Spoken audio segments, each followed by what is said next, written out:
ठीक है आलोक जी, क्योंकि देखिए बार बार ये करप्शन पर जो एक्शन हो रहा है इसका गुजरात कनेक्शन यहां पर निकाला जा रहा है। ऐसे में आम आदमी पार्टी और बीजेपी मुख्य तौर पर ये लड़ाई में गुजरात चुनाव में इसलिए नजर आ रहे हैं क्योंकि इनके केंद्रीय नेतृत्व आए दिन हम देखते हैं कि गुजरात पहुंच रहे हैं, वहां पर प्रचार कर रहे हैं, घोषणाएं कर रहे हैं, और कांग्रेस का केंद्रीय नेतृत्व उस रूप में गुजरात में एक्टिव नजर नहीं आता। तो क्या माना जाए सर, क्यों ना आम आदमी पार्टी की इस बात में दम माना जाए कि साहब ये पूरा का पूरा वेंडेटा पॉलिटिक्स है, क्योंकि वेंडेटा पॉलिटिक्स की बात तो आप भी करते हैं सर बीजेपी के खिलाफ। तो मुझे लगता है कि सी वोटर का सर्वे ही अपने आप में बहुत कुछ बताता है, जबकि मैं उससे बहुत इत्तेफाक में नहीं रखता हूँ। लेकिन इससे ज्यादा पैसा इन्होंने गुजरात से ज्यादा उत्तराखंड में खर्च किया। इनका जो वो सीएम कैंडिडेट था वो भाजपा ज्वाइन कर गया, और जी वो तो बस उत्तराखंड का निर्माण ये आदमी करेगा, आज तक उत्तराखंड में कुछ नहीं हुआ, यही आदमी निर्माण करेगा। थोड़े दिन बाद वो बीजेपी में चला गया।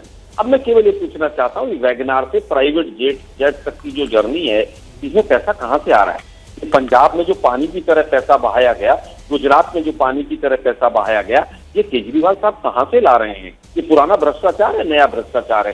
दूसरी चीज, पंजाब में एक मंत्री के ऊपर, हेल्थ मिनिस्टर के ऊपर आरोप लगे कि साहब इन्होंने किसी टेंडर में 1% कमीशन मांगा। प्रेस कॉन्फ्रेंस हुई तुरंत केजरीवाल साहब ने कि देखिए पहले मुख्यमंत्री हिंदुस्तान के इतिहास के इन्होंने आरोप लगते अपने मंत्री को हटा दिया। अरे भाई, यहाँ तो आपका हेल्थ मिनिस्टर 4.5-5 महीने से जेल में पड़ा है, उसको क्यों नहीं हटाते? इसलिए नहीं हटाते, मनीष सिसोदिया और सत्येंद्र जैन इनके राजदार हैं। अगर उनको हटा दिया तो पता नहीं क्या क्या, कौन सी भ्रष्टाचार की गंगा वहां से निकलेगी। और मुझे तो पता चला है कि इनके परिवारों ने विद्रोह शुरू कर दिया है। आज केवल और केवल आप ये मीडिया में एडवर्टाइजमेंट देकर और महाभ्रष्टाचार से आप जिस तरह से ढोंग कर रहे हैं, आप कहते थे ना शीला जी के खिलाफ हमारे पास ट्रंक भर के पूरे सबूत हैं, कहां से लगे वो सबूत? कितने लोगों से माफी मांगी आपने? कितने वो एफिडेविट हैं? याद है आप लोगों को एफिडेविट कौन से थे? और फिर मूल सवाल पर आते हैं एबीपी न्यूज के कि अगर ये पॉलिसी अच्छी थी तो आपने वापस क्यों ली? क्या आप सीबीआई से डर गए? पहला सवाल। दूसरा सवाल, जो तमाम चीजें हैं कि एक के साथ एक बोतल फ्री देंगे, क्या आप दिल्ली को शराब में डुबोना चाहते थे? क्योंकि आपको पंजाब का चुनाव लड़ना था, आपको गुजरात का चुनाव लड़ना था। आप वहां पर दारूशालाएं खोलेंगे और गुजरात में आके कहेंगे साहब ड्रग्स पकड़े गए, यहाँ तो बीजेपी ड्रग्स का कारोबार कर रही। अरे भाई, दोनों ही तो ये काम कर रहे हो, वो शराब बेच रहे हैं, तुम ड्रग्स बेच रहे हो, क्या कर रहे हैं आप लोग? नहीं रवि जी देखिए हंस रहे हैं वो भी खिलखिला कर, लेकिन रवि जी वाकई में ये सवाल जो आलोक जी पूछ रहे हैं सर, ये लोगों के मन में सवाल होंगे। और वो गुजरात चुनाव जिसकी बार बार आम आदमी पार्टी ढाल बना रही है, करप्शन में अगर एक्शन हो रहा है सर, तो ये भी हकीकत है जिसका जिक्र आलोक जी भी कर रहे थे। एबीपी न्यूज सी वोटर का जो सर्वे है उसमें भले ही वोट प्रतिशत आपको मिल रहा हो सर, सीटें तो बमुश्किल एक आध सीट से खाता खुल पा रहा है आप लोगों का, तो किस गुमान में है आम आदमी पार्टी? फिर क्यों ना माना जाए कि आम आदमी पार्टी सिर्फ और सिर्फ गुजरात चुनाव को ढाल बना रही है सर करप्शन में एक्शन से बचने के लिए? रवि जी, इटालिया कौन सी सीट से चुनाव लड़ेगा उसका नाम बताएं अगर इतना। रोमाना जी, जी रवि जी, रोमाना जी, ये बातें वो महोदय कह रहे हैं जिनका पिछले 2 इलेक्शन से दिल्ली में आर्यभट्ट है 0। खैर वो उनकी मर्जी है। वो इस बात से परेशान है कि उत्तराखंड में आप फेल हो गई, वो इस बात से परेशान है कि यूपी में आम आदमी पार्टी फेल हो गई। भाई साहब, हमारी तरफ देखने के बजाय आप अपनी तरफ देखें तो आपके लिए अच्छा होगा, आपके हक में होगा कि आप अपनी तरफ देखें, हमारी तरफ देखने से फायदा नहीं है। आलोक जी अपनी बारी पर प्लीज अपनी बात रखिएगा सर, ऐसे आवाज साफ नहीं आ पाती है, दर्शक समझ नहीं पाता है। रवि जी, लेकिन बुनियादी मुद्दे पर जवाब दीजिए ना सर। अभी तक जो सर्वे सामने निकल कर आ रहे हैं उसमें तो यही तस्वीर उभर रही है। ठीक है, वोट प्रतिशत जरूर आपके पास जा रहा है, लेकिन सीटें तो सर मुश्किल से खाता आप लोग खोल पाएंगे गुजरात में। ऐसे में अगर करप्शन के खिलाफ एक्शन हो रहा है तो उसको गुजरात चुनाव से आप कैसे जोड़ सकते हैं सर? सवाल तो ये बड़ा है ना, वो तो करप्शन के खिलाफ एक्शन है, ये गुजरात चुनाव की ढाल, इससे कैसे बात बनेगी सर? ये जो मेरे मित्र बैठे हुए हैं, ये 17 इनकी पार्टी को मिला के 17 लोग जाके राष्ट्रपति के पास प्रतिवेदन देके आए थे कि देश के 124 विपक्षी नेताओं के खिलाफ ईडी और सीबीआई लगा करके उनको प्रताड़ित किया जा रहा है। यही दे करके आए थे, और आज इन्हें अच्छा लग रहा है कि आम आदमी पार्टी के खिलाफ ईडी और सीबीआई का एक्शन हो रहा है। कोई बात नहीं, आप संतुष्ट रहिए, हमें उससे कोई समस्या नहीं है।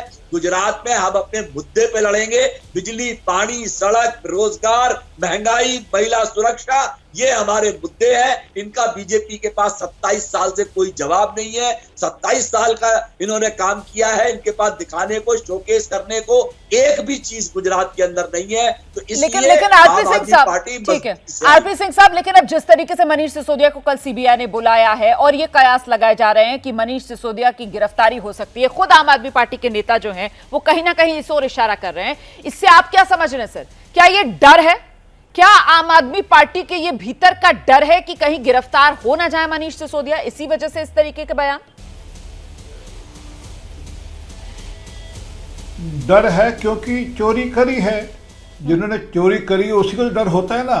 नहीं तो ईमानदार आदमी होगा कहेगा कि कोई बात नहीं, अपने आप को शर्म आनी चाहिए। भगत सिंह जी से कंपेयर कर रहे हैं, कितनी शर्मनाक बात है कि जिस व्यक्ति ने, जिस नौजवान ने देश की आज़ादी के लिए शहादत दे दी, वो अपने आप को कंपेयर करें जो दारू के ठेके में दलाली खाते हुए पकड़े गए हैं।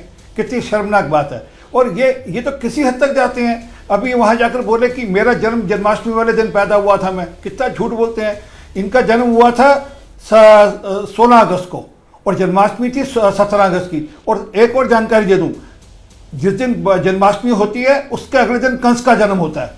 अरे इसमें दिक्कत यह है कि ये कुछ भी हेर फेर करेंगे, कुछ भी बोलेंगे। असल में कहना था कि जिस दिन कंस का जन्म हुआ था उस दिन मेरा जन्म हुआ था, ये कह बैठे। मैं अपने आप को भगवान कृष्ण से कंपेयर कर लिया अपने आप को। सच ये है कि इनका भांडा फूट चुका है, दुनिया को पता लग गया कि ये भ्रष्टाचारी लोग हैं। और मैं, क्योंकि ये आखिरी राउंड होगा, मैं एक बात फिर कहना चाहूंगा, रिपीट करना चाहूंगा। केजरीवाल साहब कृपा कर अपने यहाँ चाणक्यपुरी के मोहल्ले में जाकर एक हफ्ता नलके का पानी पीकर सरकारी अस्पताल में इलाज अवश्य कराइएगा। ठीक है, तो रवि जी, करप्शन की लड़ाई कंस पर भी आ गई और साथ ही साथ दिल्ली मॉडल की देखिए कैसे इस आखिरी राउंड में भी आरपी सिंह साहब जो है वो हवा निकाल रहे हैं। सर रवि जी आइए, जवाब दीजिए। देखिए, पहली बात तो मैं इनसे ये पूछना चाहता हूँ कि शायद ये दिल्ली की फ्री बिजली, पानी, मोहल्ला क्लिनिक, स्वास्थ्य सब सुविधाओं का पूरा लाभ उठा रहे होंगे, तो बड़ी अच्छी बात है ये। उसके बाद भी अगर इनको कोई समस्या है तो वहां पे शिकायत के दरवाजे खुले हुए हैं। साहब ने उठाया क्या लाभ कभी? कहाँ पर पानी खराब है, कहाँ पर रोड खराब है, उठाया क्या कभी लाभ मोहल्ला क्लिनिक का? मनीष सिसोदिया ने उठाया क्या लाभ कभी मोहल्ला क्लिनिक का? उठाया क्या कभी? रोमाना जी 10 सेकंड दीजिए। जी जी आ रही हूँ सर, आ रही हूँ जी, एक एक कर। सर मैं आपके बीच में नहीं बोलता, आप मेरे बीच में मत बोलिए। आप बहुत घबराए हुए हैं, आपकी पार्टी की हालत बहुत खराब है। 3.5 लाख करोड़ रुपए का कर्ज गुजरात के ऊपर है, 58,000 रुपए हर आदमी कर्जदार है। आप दिल्ली का 78,000 का एक सबूत लाके मुझे दिखा दीजिए, मैं मान जाऊंगा आपकी बात को। मुख्यमंत्री जी कटोरा लेकर आए थे, आप कितनी भी प्रधानमंत्री जी 1 लाख करोड़ रुपए दे दो मुझे, पंजाब में रेवड़ियां बांटनी है, भूल गए क्या? कितनी भी कहानियां कर ले आप। दूसरी और जानकारी दे दो गुजरात में, जो आप बिजली की बात करते हैं जरा उसकी भी जानकारी पूरा कर लें। आपने दिल्ली में बिजली के दाम बढ़ाए हैं और आपने उसमें भी घोटाला किया है। आपने कहा था कि हम अंबानी और टाटा की जेब से पैसा लाकर गरीब पे बिजली फ्री करेंगे। आज तो आपकी सरकार 6,000 करोड़ की सब्सिडी देती है उनको, दिल्ली के जनता के पैसे देती है। और मेरा चैलेंज स्वीकार करिएगा, मैं तीसरी बार रिपीट कर रहा हूं, केजरीवाल साहब को बोलिएगा अपने कॉन्स्टिट्यूएंसी में चाणक्यपुरी के मोहल्ले का पानी पीकर एक हफ्ता सरकारी अस्पताल में इलाज कराकर दिखा दें, मैं मान जाऊंगा। मैं राजनीति छोड़ दूंगा अगर एक हफ्ता उन्होंने अपने यहाँ चाणक्यपुरी इलाके का नलके का पानी पी लिया और उसके बाद सरकारी हॉस्पिटल में इलाज करा लिया। 2 चुनावों में आपकी दुर्गति हो चुकी है और 2025 में एक बार फिर होगी। तो आप पानी पीते रहिए और अगर कोई शिकायत है तो सही कार्यालय में जाकर के दर्ज करा दीजिए। ये राजनीति छोड़ने वाला इस बार आप जल्दी से आलोक जी का भी रुख करते हैं। ठीक है सर, ठीक है, भी आपका सुफड़ा साफ होगा। ठीक है सर, एमसीडी का चुनाव, उसमें पता चलेगा किसके दावों में कितना दम है। दिल्ली मॉडल को लेकर उस पर मोहर किस रूप में जनता लगाएगी। फिलहाल आलोक जी का रुख कर लेते हैं। आलोक जी, कुल मिलाकर मामला जो है वो घोटाला, चुनाव डर, चुनाव से जुड़ा हुआ डर या फिर करप्शन खुल जाने का डर? देखिए, दोनों ही डर है। चुनाव हारने का बीजेपी को डर है। गुजरात में चुनाव हार गए तो सारे घोटाले 27 साल के बाहर आ जाएंगे। दूसरी तरफ ईडी, सीबीआई और तमाम तरह के डर विपक्ष को भी दिए जा रहे हैं। 600 रुपए से 1800 रुपए पर यूनिट दिल्ली के अंदर कर दिया बिजली का, वो नहीं बताएंगे। 3 घोटालों की जांच कर लो। स्कूल घोटाला जो कमरों वाला है, टॉयलेट की जगह कमरे दिखाए। बस घोटाला 4500 करोड़ रुपए का। शराब घोटाला पता ही नहीं कितने हजार करोड़ का है, अभी तो निकल ही रहा है। इनकी जांच कर लो। पेगासस, राफेल और ड्रग्स घोटाला, 3 की जांच कर लो। आधी बीजेपी जेल के अंदर चली जाएगी। गुजरात में सरकार बना रही है कांग्रेस, ये आज मैं बता रहा हूँ, ये मोदी जी भी कह के चले गए हैं। गुजरात के अंदर मोदी जी अनाउंस करके चले गए हैं कि कांग्रेस ठंडो ठंडो गाम गई जा रही थे और सरकार बना रही थी। तो अब आप समझ सर, सरकार बना रही है तो नहीं बोला सर, अब ऐसे गलत बयानी तो मत कीजिए। गाँव में चुपके कांग्रेस कुछ कर रही है ये जरूर बोला, लेकिन वो तो इस संदर्भ में बोला कि कांग्रेस कहीं नजर ही नहीं आ रही है। अब आपने उसमें अपना एंगल जोड़ दिया कि साहब सरकार बना रही है कांग्रेस, ये बड़ा दिलचस्प है। मुझे लगता है मेरी जिम्मेदारी थी कि मैं दर्शक के पास ये गलत संदेश न जाने दूं। फिलहाल बहुत बहुत शुक्रिया आप सभी का इस चर्चा में मेरे साथ जुड़ने के लिए। देखिए, मुद्दा यहाँ पर करप्शन का, लेकिन घूम फिर कर बात जो है वो गुजरात चुनाव से ही जुड़ती हुई नजर आ रही थी। ऐसे में देखना दिलचस्प होगा। कल सीबीआई मुख्यालय पहुंचेंगे, मनीष सिसोदिया को बुलाया गया है पूछताछ के लिए। क्या अब की बार मनीष सिसोदिया की गिरफ्तारी तय है? जवाब कल ही मिल पाएगा। क्या मजबूरी है मेरी, बताइए। मैं अभी आपको बताती हूँ कि मैंने ओए होए होए होए होए, नमकीन के चटकारे लेते हुए टकटकी मार के डिबेट शो को पॉज रिपीट कर करके देख रहे हैं जोगिंदर जी। इनकी तरह आप भी देखें अपनी फेवरेट डिबेट्स को रिपीट कर और डाउनलोड कीजिए एबीपी लाइव ऐप अपने स्मार्ट टीवी पर।